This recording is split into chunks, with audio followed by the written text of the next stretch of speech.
In class 11th, I am Anuj Singh, and from today we are going to start our computer subject. Today we will revise what we learned in class 11th about the Python. So let us start the Python revision tour. So first of all, we have to know about the Python. Introduction of Python. Python is a high level language. आप लोग जानते हैं languages दो तरीके की होते हैं, एक हाई लेवल लैंग्वेज और एक low level language. High level language वो जो हार्डवेयर इंडिपेंडेंट होती है और लो लेवल लैंग्वेज वो होती है जो हार्डवेयर डिपेंडेंट होती है। मतलब अगर आप हाई लेवल लैंग्वेज पे कोई प्रोग्राम बनाते हैं तो आप उसे किसी भी मशीन पे रन करवा सकते हैं, जबकि अगर आप लो लेवल लैंग्वेज पे कोई प्रोग्राम बनाते हैं तो वो उसी मशीन पे चलेगा जिस मशीन के लिए वो बनाया गया होता है। तो इसे बोलते हैं high level programming language. Python एक हाई लेवल प्रोग्रामिंग लैंग्वेज है। Next, Python interpreter should be installed in your computer to write and run Python program. अगर आप पाइथन को यूज़ करना चाहते हैं तो आपके कंप्यूटर सिस्टम में पाइथन का इंटरप्रेटर इंस्टॉल्ड होना चाहिए, अदरवाइज़ आप पाइथन के प्रोग्राम को रन नहीं कर सकते हैं। इसीलिए पाइथन को इंटरप्रेटेड लैंग्वेज भी बोला जाता है। Python is also considered as interpreted language. आप लोग जानते हैं कंपाइलर और इंटरप्रेटर हम लोगों ने पिछले सेशन में डिस्कस किया था। कंपाइलर और इंटरप्रेटर, कंपाइलर जो पूरे प्रोग्राम को एक ही बार में कन्वर्ट करता है और इंटरप्रेटर जो एक एक लाइन करके प्रोग्राम को कन्वर्ट करता है। आप जैसे लिखेंगे वैसे उसको कन्वर्ट करके तब आगे बढ़ेगा। अगर कोई एरर होता है तो वो वहीं स्टॉप हो जाता है, उसके आगे नहीं बढ़ता है। इसलिए पाइथन जो है इजी टू लर्न है। Next, Python shell can be used in 2 ways as interactive mode and script mode. आप लोगों ने पहले भी पढ़ा है पाइथन सेल। पाइथन सेल मतलब जहां हम लोग प्रोग्राम लिखते हैं उसे हम पाइथन सेल बोलते हैं। पाइथन सेल 2 तरीके से इस्तेमाल की जा सकती है, एक होता है इंटरेक्टिव मोड एंड एक स्क्रिप्ट मोड। इंटरेक्टिव मोड और स्क्रिप्ट मोड क्या है?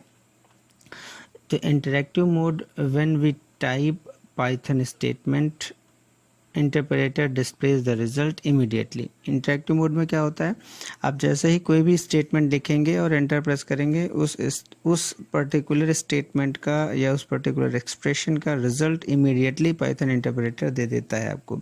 दैट मीन्स कि आपको उसके लिए वेट नहीं करना है, जैसे ही आप लिखेंगे एंटर प्रेस करेंगे वैसे ही उसका रिजल्ट आ जाता है। तो इंटरेक्टिव मोड का यूज़ बेसिकली हम लोग कैलकुलेटर के लिए करते हैं या इंटरेक्टिव मोड का इस्तेमाल हम लोग इसलिए करते हैं कि कोई पर्टिकुलर कोड लिख के हम पहले चेक कर लेते हैं कि ये कोड रन करेगा या नहीं, इसका सिंटैक्स सही है या नहीं। अगर वो सिंटैक्स सही है तो उसका आउटपुट आ जाता है, अगर सिंटैक्स गलत है तो वहाँ पे एरर लिख के आ जाता है। तो हम इजीली रिकॉग्नाइज कर सकते हैं कि हम जो भी सिंटैक्सेस लिखने जा रहे हैं अपने प्रोग्राम में वो सही है या नहीं है।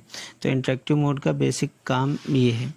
और जो हमारा स्क्रिप्ट मोड होता है, script mode we type Python program in a file and then use interpreter to execute the content of the file। जब इंटरेक्टिव मोड में हम अपना कोड चेक कर लेते हैं तो हम ये चाहते हैं कि हम उस प्रोग्राम की एक फ़ाइल बना के सेव कर लें ताकि इन फ्यूचर हमें दोबारा से वो फाइल ना बनानी पड़े। तो अगर आप ऐसा कुछ करना चाह रहे हैं तो आप उसमें स्क्रिप्ट मोड का इस्तेमाल कर सकते हैं। स्क्रिप्ट मोड में आप अपने प्रोग्राम को लिखकर एक फ़ाइल में सेव कर सकते हैं और जब चाहें उसके प्रोग्राम के कंटेंट को एग्जीक्यूट कर सकते हैं। तो ये हुआ कुछ इंट्रोडक्शन ऑफ पाइथन। नेक्स्ट हम लोग देखते हैं पाइथन में वेरिएबल्स एंड इट्स टाइप्स। आज के हमारे ऑब्जेक्टिव में बेसिकली आज की क्लास का objective variable and its types है।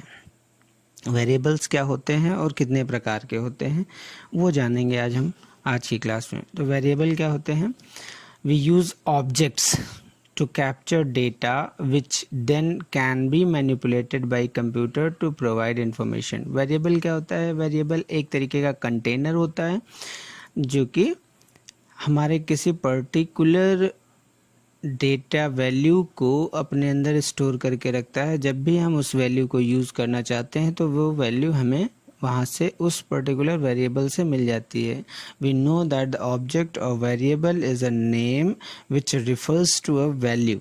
ऑब्जेक्ट या वेरिएबल क्या होता है, एक पर्टिकुलर जगह का नाम है जो किसी पर्टिकुलर वैल्यू के लिए बनाया गया है। जैसे आप अपने फ़ोन में कुछ नंबर्स स्टोर कर लेते हैं, तो उन नंबर्स को सर्च करने के लिए हम उन नंबर्स का एक नाम रखते हैं। That name is like a variable. हम जब भी कुछ भी हमें किसी भी नंबर की ज़रूरत होती है, हम कहते हैं अनुज का नंबर चाहिए, तो हम अनुज सर्च करते हैं बजाय उसके नंबर के। तो इससे क्या होता है, हम इजीली उस नंबर को रिकॉग्नाइज कर लेते हैं। ऑलराइट, तो वेरिएबल क्या है, वेरिएबल एक पर्टिकुलर लोकेशन का, मेमोरी लोकेशन का नाम है जिसके अंदर कोई वैल्यू स्टोर करके रखी जा सकती है। आप यूँ समझिए कि जैसे मान लीजिए हमें कोई पर्टिकुलर ऑब्जेक्ट बनाना है, हम मेमोरी में मान लीजिए अपनी एज स्टोर करना चाहते हैं, तो वो एज कैसे स्टोर होगी। सपोज़ करिए कि हमारी मेमोरी है कंप्यूटर की, और इस कंप्यूटर मेमोरी में हमें एज स्टोर करनी है, नाम स्टोर करना है लोगों के। तो हम क्या कर सकते हैं, एक छोटा ब्लॉक बनाएंगे जिसके अंदर हम नाम स्टोर करेंगे, और इसका नाम, हम इस ब्लॉक का नाम रख दिया हमने नेम, है ना। और इसका एक और ब्लॉक बना दिया और उसका नाम रख दिया हमने एज। तभी क्या है कि हम इस एज के अंदर अपना एज स्टोर करेंगे, एज। इस एज के अंदर आप एज स्टोर कर सकते हैं और नेम के अंदर नेम स्टोर कर सकते हैं। अब मान लीजिए किसी पर्टिकुलर का नाम है अनुज, तो आप यहाँ पे अनुज स्टोर करेंगे, और इसकी एज मान लीजिए 72 ईयर्स है, तो आप यहाँ पे 72 लिख देंगे इसे। तो जब भी आप नेम बोलेंगे, तो जैसे ही आप नेम बोलेंगे तो वहाँ पे डिस्प्ले में अनुज आ जाएगा, और जैसे आप एज बोलेंगे तो उसकी एज आ जाएगी 72, जो भी इस ब्लॉक में होगा। तो ये हमने दो वेरिएबल्स बनाए हैं यहाँ पे, एक का नाम है नेम और दूसरे का नाम है एज। नेम और एज, ये दो वेरिएबल्स हमारे पास हैं, और इनके अंदर पर्टिकुलर वैल्यूज़ हम स्टोर कर सकते हैं। Okay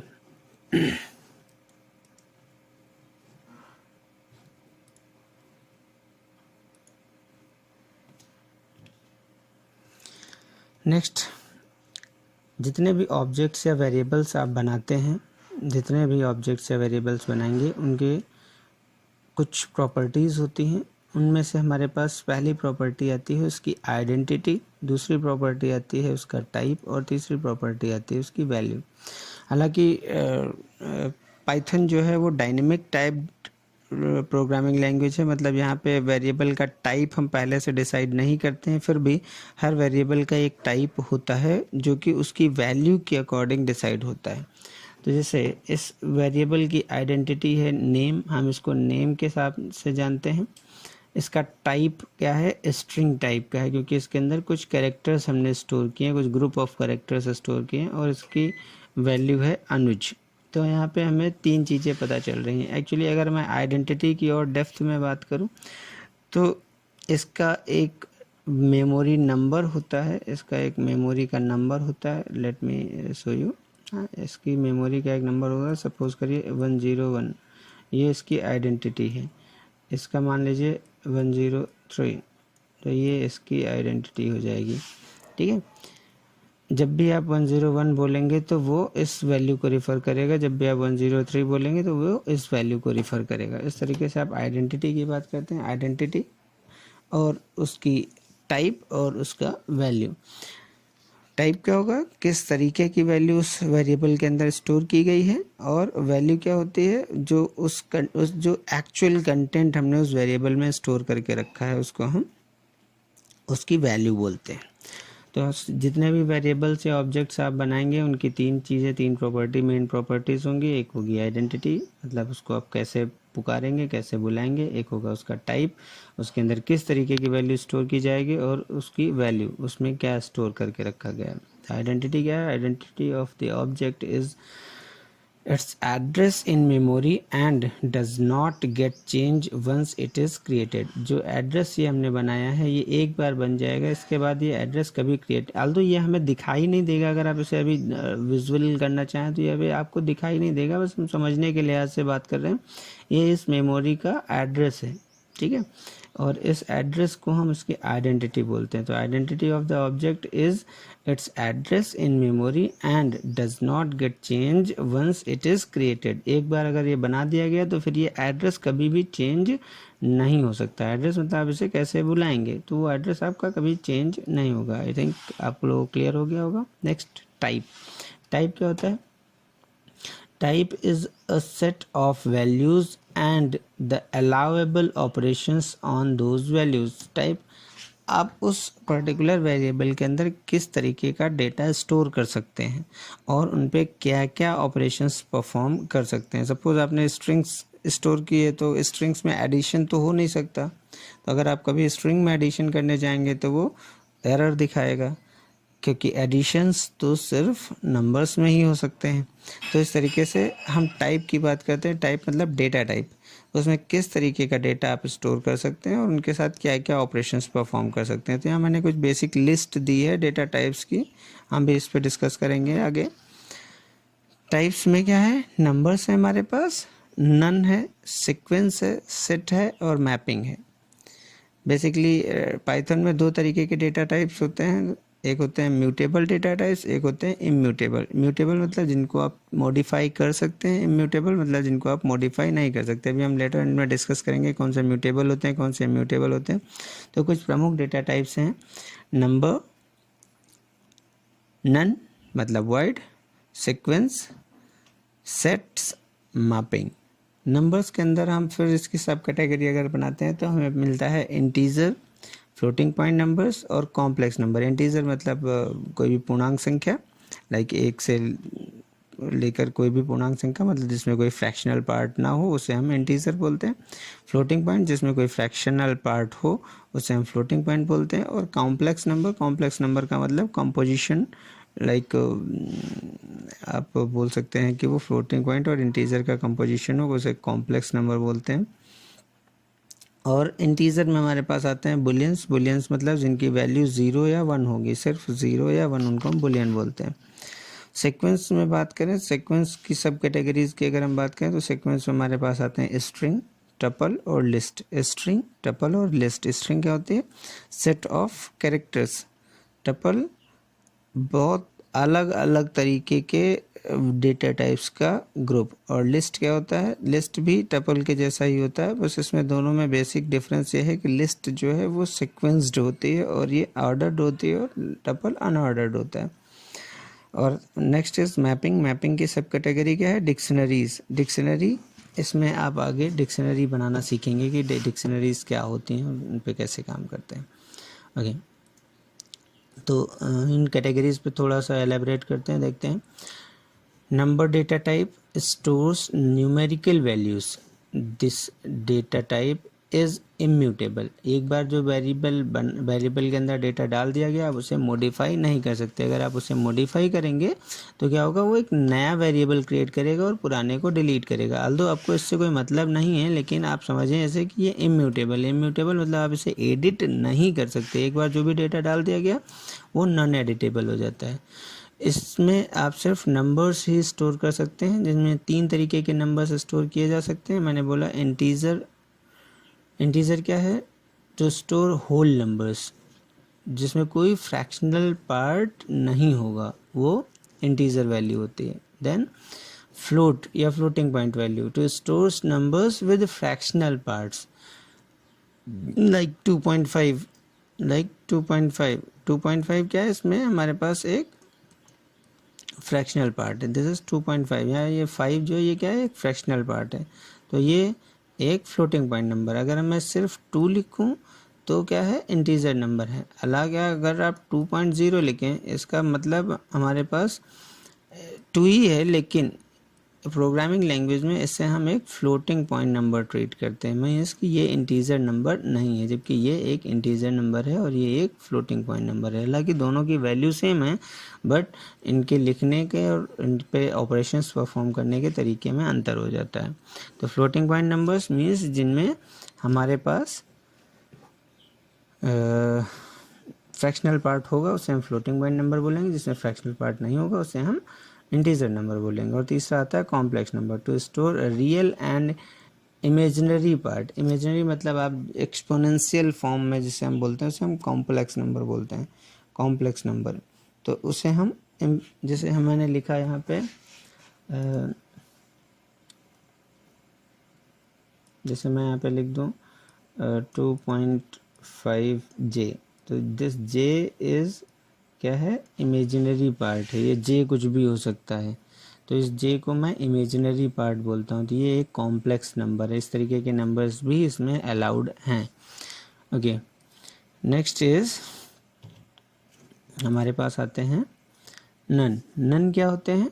this is a special data type with a single value, it is used to signify the absence of value in a situation, it is represented by none. अगर किसी variable के अंदर कोई data नहीं है तो उसकी वैल्यू को दिखाने के लिए हम नन का इस्तेमाल करते हैं। लाइक मान लीजिए मैंने एक वेरिएबल बनाया है यहाँ पे, एक सपोज करिए मैंने एक वेरिएबल बना दिया यहाँ पे, इस तरीके से एक कंटेनर बना दिया वेरिएबल और इसका नाम मैंने रख दिया ए। अब अगर ये ए के अंदर कोई डेटा नहीं है तो इस डेटा को चेक करने के लिए हम क्या करेंगे, हम नन का इस्तेमाल करेंगे। अभी इसके अंदर फ़िलहाल क्या है, नन टाइप का वेरिएबल है, इसके अंदर कुछ भी नहीं है, फॉल्स वैल्यू है इसके अंदर। ठीक है,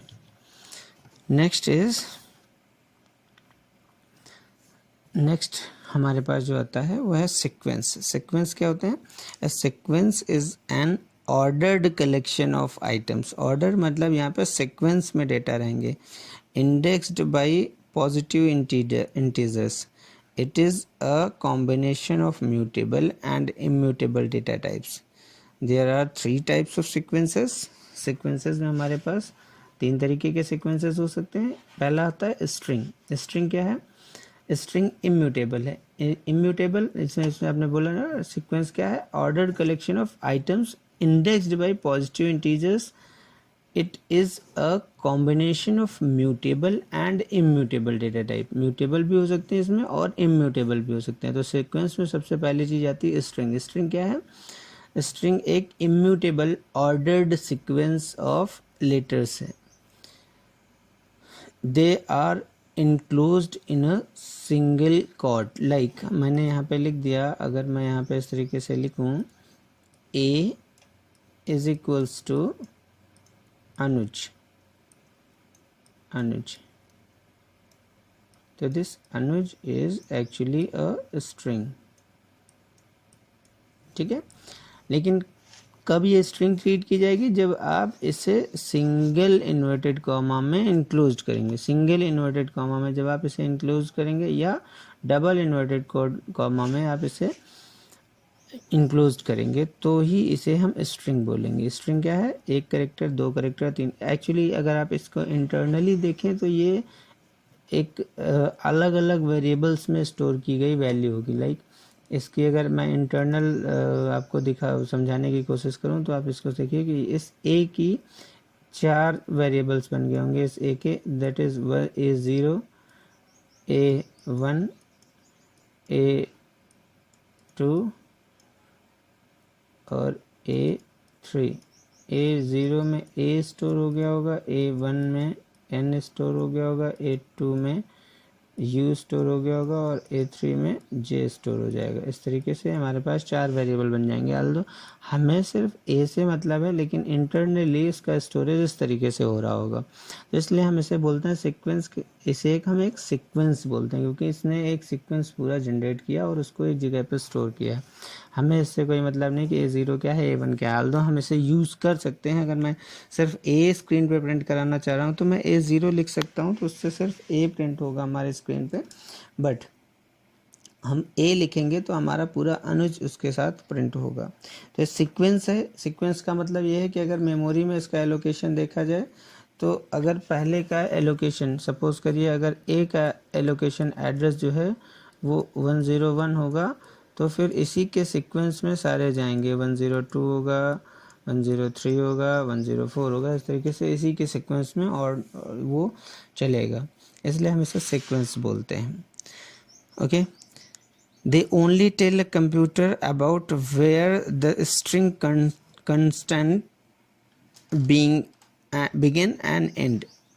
इन्वर्टेड कॉमा से हमें क्या पता चलता है कि हमारा स्ट्रिंग जो है यहाँ से शुरू हो रहा है और यहाँ पे ख़त्म हो रहा है, इसका कोई और सीन नहीं है। They can have any characters और sign including space in them.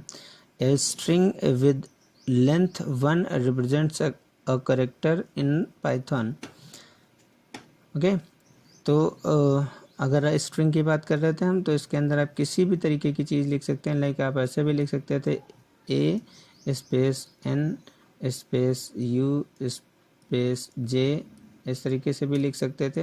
ये भी वैलिड स्ट्रिंग है, या आप इसमें किसी भी तरीके का और कोई character plus minus divide multiply इस तरीके से हैश या कोई भी अंडरस्कोर या डैश कुछ भी लगा सकते हैं इसके अंदर कोई भी, या आप इवन इसके अंदर आप नंबर भी लिख सकते थे, इसके आप ऐसे नंबर भी लिख सकते हैं। ये भी एक स्ट्रिंग ही ट्रीट किया जाएगा, इसलिए हमने इसको अभी बोला था कि ये किसी भी तरीके के डेटा को अपने अंदर स्टोर कर सकते हैं। ओके, लेकिन ये इम्यूटेबल है। एक बार जो चीज़ बना दी गई वो बना दी गई, उसको आप मिटा के एडिट करके दूसरा कुछ नहीं लिख सकते। नेक्स्ट हमारे पास आता है स्ट्रिंग के बाद लिस्ट। लिस्ट क्या होते हैं? List is also a sequence of values of any type. Values in the list are called element items. These are mutable and indexed ordered.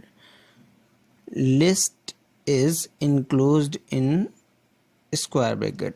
List और string although लगभग एक ही तरीके से हैं, बस इनके लिखने के तरीके में थोड़ा सा अंतर है। लिस्ट को लिखने के लिए हम इन्वर्टेड कॉमा के बजाय स्क्वायर ब्रैकेट्स का इस्तेमाल करते हैं। ठीक है, जैसे मैं अभी स्ट्रिंग लिखा था, मैंने लिखा था a is equals to inverted comma Anuj, ये हमारी स्ट्रिंग थी। ठीक है, लेकिन अगर यही चीज़ मुझे लिस्ट में स्टोर करनी होती तो मैं यहाँ पे लिखता ए और उसके अंदर मैं जो कुछ भी लिखूँगा वो इस तरीके से स्क्वायर ब्रैकेट के अंदर लिखूँगा। अब मान लीजिए मुझे इसमें एक अनुज स्टोर करना था, तो मैं इसके अंदर अनुज स्टोर कर दूँगा यहाँ पे। ठीक है, कॉमा लगाऊंगा, दूसरी वैल्यू स्टोर करनी, मान लीजिए मुझे इसकी एज डालनी है तो मैं यहाँ पे 32 डाल दूंगा। मुझे इसका मार्क्स डालने हैं तो मैं इसके मार्क्स भी यहाँ पे स्टोर कर सकता हूँ इस तरीके से। तो जैसा भी आप यहाँ पे लिखेंगे बस उसको आपको क्या करना है, इस तरीके से स्क्वायर ब्रैकेट्स में बंद करना है, तो ये लिस्ट बन जाएगी। लिस्ट भी उसी तरीके से सीक्वेंसिंग में आएगी। A0 में ये आ जाएगा, A1 में ये आ जाएगा, A2 में ये आ जाएगा, इस तरीके से सीक्वेंसिंग करेगा। इस लिस्ट की जितनी भी चीज़ें हैं इनको हम एलिमेंट्स बोलते हैं। ये एक एलिमेंट है, ये दूसरा एलिमेंट है, तीसरा एलिमेंट है। तो लिस्ट क्या है? List is also sequence of values of any type.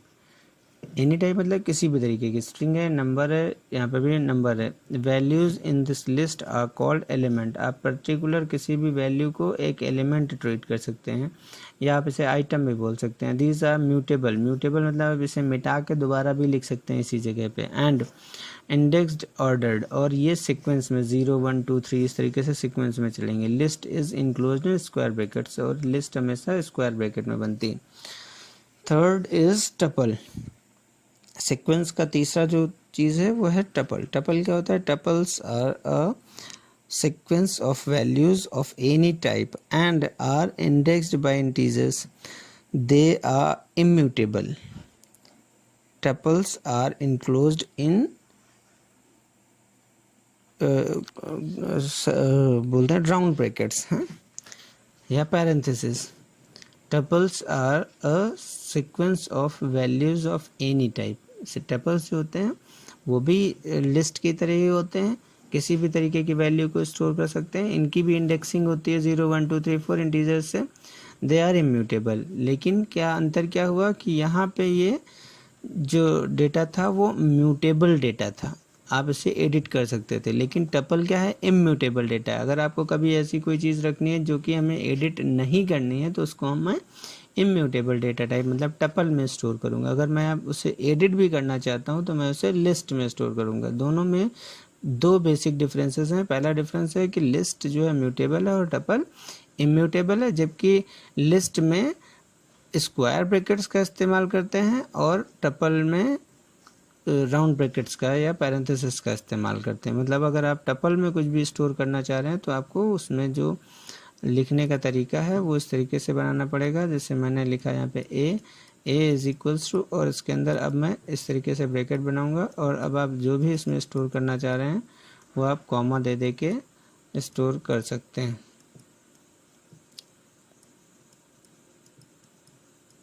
तो इस तरीके से आपका टपल हो जाएगा और ये ब्रैकेट यहाँ पे क्लोज। तो इस तरीके से हमारे टपल की वैल्यूज़ पूरी हो जाएंगी। इनकी भी इंडेक्सिंग होगी, जैसे 0 होगा, ये 1 होगा, ये 2 होगा, इस तरीके से A0 A1 A2 सीक्वेंस में ये डेटा स्टोर हो जाएगा। लेकिन आप इसे एडिट नहीं कर सकते, जबकि आप इसे एडिट कर सकते थे। ओके, फोर्थ जो हमारे पास वेरिएबल टाइप है वो that is sets.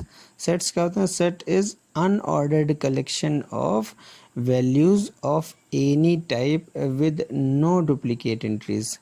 It is immutable. Sets में क्या होता है? लिस्ट में या टपल में या स्ट्रिंग में आप डुप्लीकेट वैल्यूज़ भी स्टोर कर सकते हैं। जैसे मैं 32 दो बार स्टोर कर देता, कोई दिक्कत नहीं। लेकिन सेट्स में ऐसा नहीं किया जा सकता। सेट्स में आप जब भी कुछ भी स्टोर करेंगे तो वो किसी भी चीज़ का एक ही वर्जन स्टोर करेगा। लाइक अगर आपने 32 एक बार लिखा, 32 दोबारा लिखेंगे तो वो उसे रिमूव कर देगा। एक ही वैल्यू उसमें लास्ट रहेगी। दो डुप्लीकेट वैल्यूज़, एक ही जैसी वैल्यूज़ स्टोर नहीं कर सकते। सेट इम्यूटेबल है। इम्यूटेबल का मतलब आप इसके अंदर जो भी लिखेंगे उसे एडिट नहीं कर सकते। एक बार लिख दिया। फिफ्थ नंबर पे आते हैं मैपिंग। मैपिंग क्या है? This data type is unordered and mutable. Dictionaries fall under the mapping. Dictionaries बनाने के लिए हम मैपिंग का इस्तेमाल करते हैं। ये म्यूटेबल है, मतलब एक बार आप लिखेंगे आप उसे एडिट भी कर सकते हैं। डिक्शनरी क्या होती है? It can store any number of Python objects. आप डिक्शनरी के अंदर लिस्ट भी बना सकते हैं, डिक्शनरी के अंदर आप टपल भी बना सकते हैं, सेट्स भी बना सकते हैं, स्ट्रिंग्स भी बना सकते हैं, या आप इंटीजर वैल्यू भी स्टोर कर सकते हैं, फ्लोटिंग पॉइंट वैल्यूज़ भी स्टोर कर सकते हैं, या जो भी आप डिक्शनरी के अंदर स्टोर कर सकते हैं। It can store any number of Python object. आप कितने भी तरीके के वेरिएबल्स को अपनी डिक्शनरी में स्टोर कर सकते हैं, और उनको रीड करने के लिए हम एक की वैल्यू का पेयर बनाते हैं, जिसकी वजह से हम उस पूरे पर्टिकुलर आइटम को अलग अलग एक्सेस कर पाएंगे। Dictionary is enclosed in curly brackets. जैसे लिस्ट के लिए स्क्वायर ब्रैकेट्स हैं, टपल्स के लिए राउंड ब्रैकेट्स हैं, वैसे ही डिक्शनरी के लिए हम कर्ली ब्रैकेट्स का इस्तेमाल करते हैं। कर्ली ब्रैकेट, इस तरीके से कर्ली ब्रैकेट्स का इस्तेमाल करते हैं हम डिक्शनरी बनाने के लिए। ये आगे देखेंगे हम लोग डिक्शनरी कैसे बनाते हैं। वैल्यूज़ क्या होते हैं? वैल्यू इज एनी नंबर और लेटर और string to bind value to a variable we use assignment operator. कोई भी नंबर, कोई भी स्ट्रिंग, कोई कैरेक्टर, कोई स्पेशल कैरेक्टर, इस तरीके की कोई भी चीज़ एक वैल्यू कही जाती है, और उसको किसी भी पर्टिकुलर वेरिएबल के साथ या ऑब्जेक्ट के साथ बाइंड करने के लिए हम असाइनमेंट ऑपरेटर का इस्तेमाल करते हैं। जैसे मैं बोलता हूँ अभी कि मेरे पास यहाँ पे सपोज करिए कि मेरे पास यहाँ पे भी ये है, और इसमें मुझे यहाँ पे कोई पर्टिकुलर ऑब्जेक्ट में मैं यहाँ पे एक वेरिएबल में कुछ वैल्यू असाइन करना चाह रहा हूँ। तो आपको वेरिएबल में वैल्यू असाइन करने के लिए क्या करना है? सिंपल आप वेरिएबल का नाम लिखेंगे। सपोज करिए मेरे वेरिएबल का नाम है ए, और मुझे इसके अंदर वैल्यू असाइन करनी है 10। तो मैं असाइनमेंट ऑपरेटर, मतलब इक्वल्स टू को हम असाइनमेंट ऑपरेटर बोलते हैं, और इसके आगे हम लिखेंगे 10। तो मीन्स कि एक स्टेटमेंट से क्या पता चलता है कि हमारे पास एक इस तरीके का कंटेनर हमारी मेमोरी में बन गया होगा, जिसका नाम होगा ए। इसका एक पर्टिकुलर एड्रेस हो जाएगा। सपोज करिए इसका एड्रेस हो गया 1001, और इस पर्टिकुलर एड्रेस में जो वैल्यू स्टोर हो जाएगी वो होगी 10। तो इस तरीके से एक मेमोरी ब्लॉक बन जाएगा, उसका नाम होगा ए और उसकी वैल्यू होगी 10। मतलब ये एक इंटीजर टाइप का ब्लॉक क्रिएट हो चुका है। ठीक है, ओके। तो आज की क्लास में हम लोग सिर्फ वेरिएबल डिस्कस कर रहे हैं, अगली क्लास में हम लोग ऑपरेटर्स को डिस्कस करेंगे। तब तक के लिए थैंक यू। आप लोग इसे पढ़िए, अगर कोई कमेंट कुछ क्वेश्चंस हैं तो आप नीचे कमेंट करके मेरे से पूछ सकते हैं या मेरे नंबर पे कॉल कर सकते हैं। Thank you very much.